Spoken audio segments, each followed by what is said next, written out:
이모추인, 외모로 사람을 판단하다. 이모추인은 역사고사에서 유래한 성어로 이와 관련된 이야기는 서한시대 사마천의 사기 중리제자 열전에서 가장 먼저 찾아볼 수 있습니다. 이모추인은 외모를 근거로 한 사람의 품성과 재능을 판단하는 것을 의미합니다. 춘추시대의 위대한 교육가 공자에게는 많은 제자가 있었습니다. 그중 담대멸명이라는 제자는 자가 자오였고 또 다른 제자는 제여였습니다. 자오는 외모가 매우 못생겼고 제요는 용모가 매우 준수했습니다. 공자는 이 두 사람에게 전혀 다른 태도를 보였습니다. 자오는 외모가 매우 추했기 때문에 공자는 그를 처음 보았을 때부터 인상이 좋지 않았습니다.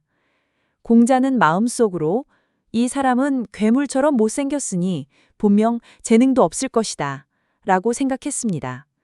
그리하여 그는 자오에게 매우 차가운 태도를 보였고 결국 자오는 학교를 그만두고 집으로 돌아가 스스로 학문을 연구할 수밖에 없었습니다. 반면 제요는 용모가 당당하고 품위가 있었으며 말솜씨까지 뛰어나 말을 잘했기 때문에 공자는 그를 매우 아꼈습니다.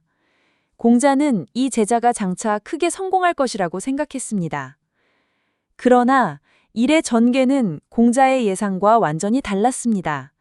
자오는 학문을 사랑하고 독립적으로 사색하기를 좋아하는 사람이었습니다.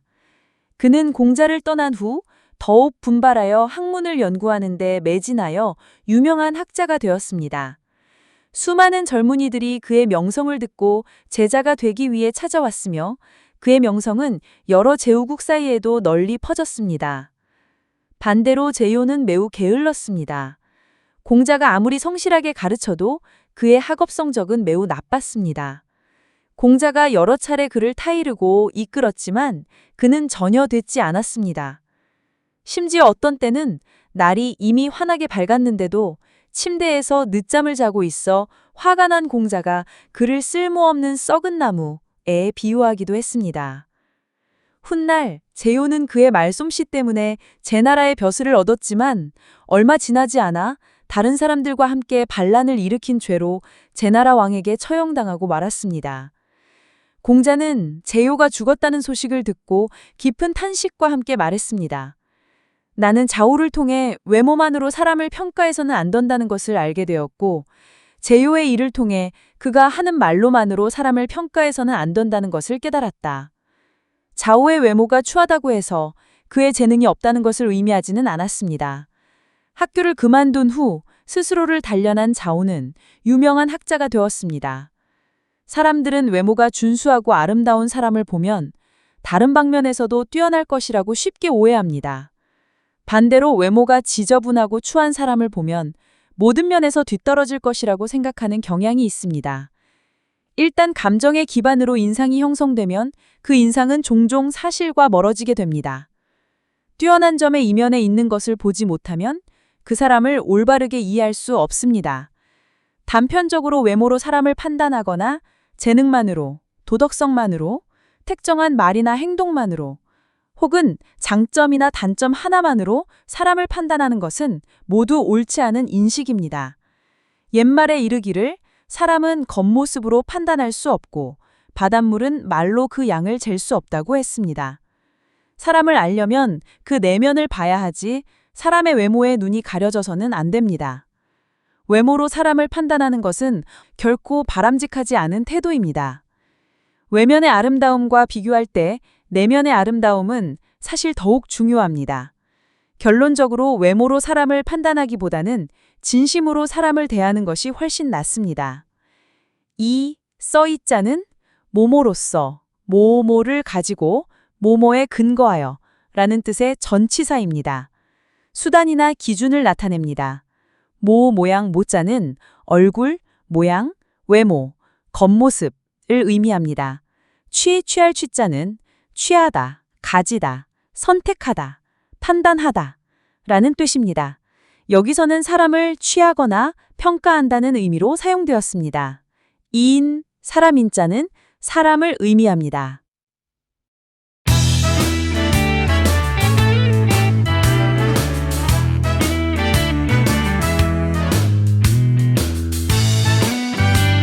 이모추인, 겉모습으로 사람을 판단한다 이 말이요. 들어보셨죠? 이게 근데 공자의 되게 유명한 실수에서 나왔다는 것도 혹시 아셨나요? 아, 네네. 그 이야기죠. 공자가 제자들 잘못 보고 판단했던 거요? 맞아요. 이 성어의 기원, 또 왜 우리 뇌가 자꾸 이렇게 혹하는지, 이게 또 요즘 문제인 외모지상주의랑 어떻게 연결되는지, 뭐 그런 지혜로운 해법은 없는지 좀 빠르게 파헤쳐 보려고 합니다. 좋습니다. 우리가 왜 첫인상에 흔들리는지 그 배경을 알면 재밌을 거예요. 네, 그럼 바로 그 공자 이야기부터 시작해 볼까요? 제자, 자우랑 제야. 네. 공자가 이 두 사람을 보고 처음엔 완전히 잘못 판단했다는 거잖아요. 자료를 보면. 맞아요. 자오 같은 경우는 기록에 외모가 되게 별로였다고 나오죠. 그렇죠.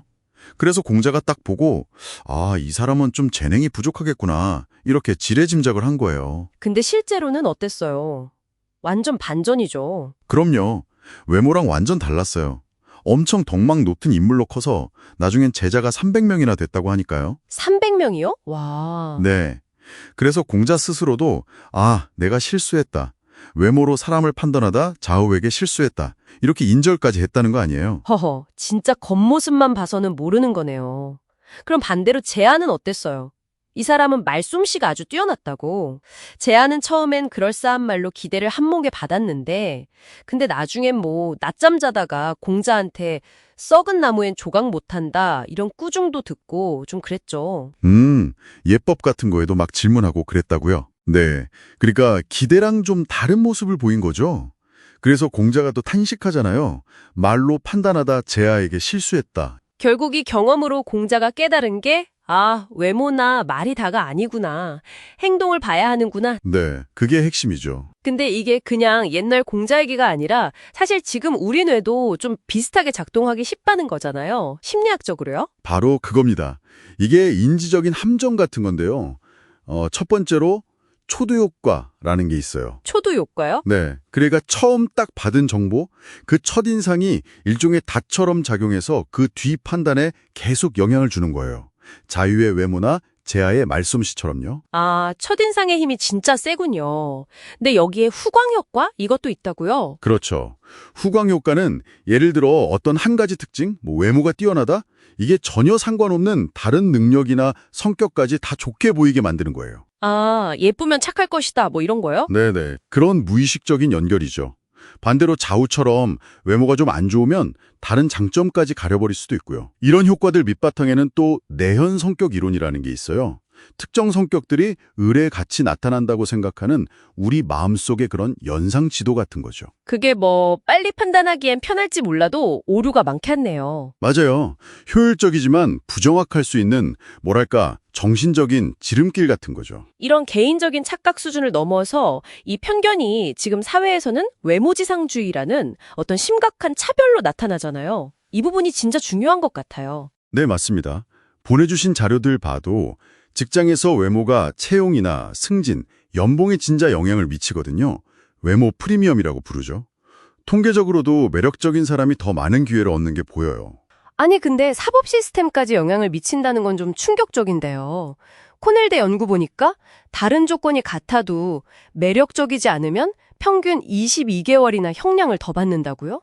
네, 그 연구 결과가 좀 그렇죠.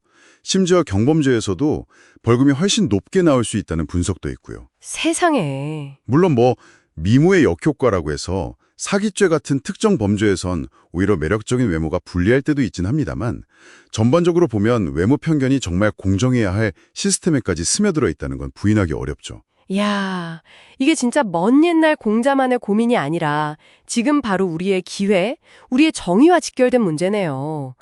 그럼 이런 편견에 대해서 옛날부터 내려오는 지혜 같은 건 없나요? 있죠. 공자도 결국엔 행동을 보라고 했잖아요. 그 사람이 뭘 하고 어떤 과정을 거치고 어디에 편안함을 느끼는지.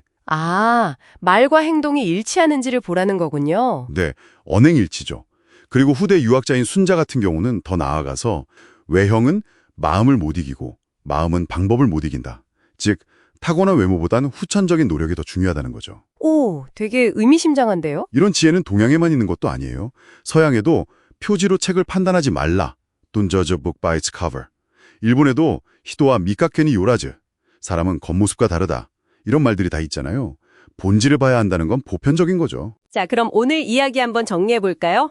공자의 실수에서 시작해서 우리가 왜 겉모습에 쉽게 혹하는지 그 심리적인 이유, 그리고 이게 현대 사회에서 외모 지상주의라는 심각한 불평등으로 어떻게 이어지는지까지 짚어봤습니다. 네. 외모로 판단하는 게 어쩌면 되게 뿌리 깊은 본능일 수도 있겠지만 그 결과는 결코 가볍지 않다는 거. 이게 핵심이겠네요. 맞아요. 특히 요즘처럼 이미지가 넘쳐나는 시대에는 더더욱 이 겉모습 너머를 보려는 노력이 중요할 것 같습니다. 그렇죠. 공자의 깨달음처럼 말을 듣고 그 행동을 관찰하라.